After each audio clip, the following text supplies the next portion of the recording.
Hello, everyone. I never can come in right when I should. I'm always a little bit late. um, I wanted to share my Google slide presentation with you. And this is entitled, What's in My Pantry? It is our assignment that is going to give you the opportunity to be creative and use whatever is in your pantry, refrigerator, and freezer to create a recipe. You do not have to use something from each one of those locations, but that is all available to you if you want to. So what I chose to make for my creation was a carrot cake muffin. So I looked in my pantry and fridge and found all of the ingredients I needed, but I did notice that I had a few things that I did not have on hand.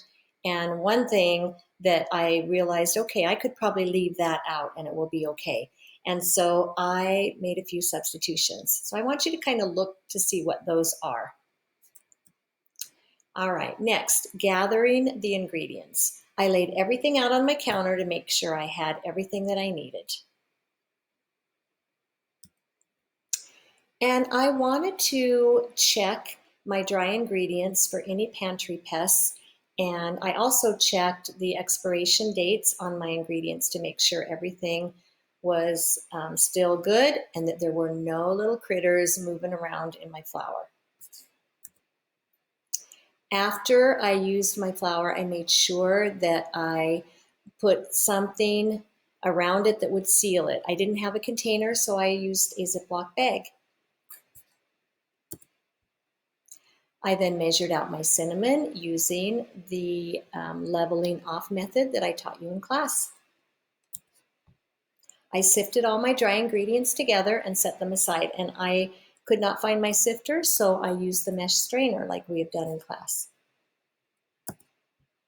The recipe called for buttermilk and I didn't have any, and so I knew that I can take milk and add some lemon juice or vinegar and it will curdle it, and it's a great buttermilk substitution. So I use lemon juice. So it's 1 cup milk to 1 tablespoon lemon juice. I then added the egg, which you can see I have sitting next to the stand mixer there, my buttermilk substitute, and my oil, sugar, and vanilla to the stand mixer and blended until it's smooth and combined. I shredded my carrots. And then I added the flour mixture, my crushed pineapple, and my shredded carrots to the egg mixture. The recipe called for coconut, and I had mentioned earlier that there was an ingredient I didn't have on hand, and I knew that the coconut would not detract too much from this recipe. It adds a little flavor and texture, but I knew that it would be okay to leave it out, so I didn't put anything in as a substitute. And then I added the batter to my muffin tins, and I used a little pre-measuring spoon that you use to make cupcakes. It puts the exact amount into the muffin tin that you need. And so I use that to fill them. And then a few minutes before I took my carrot cake muffins out of the oven, I started making the glaze. So I put all the ingredients in the pan, and then I noticed I don't have corn syrup, and it called for corn syrup.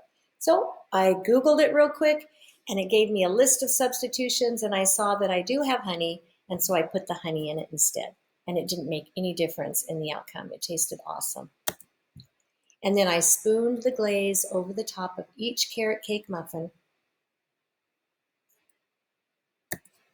And then this was the end result. They turned out beautiful, and I let my husband and my older son taste one, and they loved them. They were very tender, very light, and the glaze just adds that, like the icing on the cake. So I put these all in the freezer. I am going to frost them with cream cheese frosting on the weekend and give them as food gifts.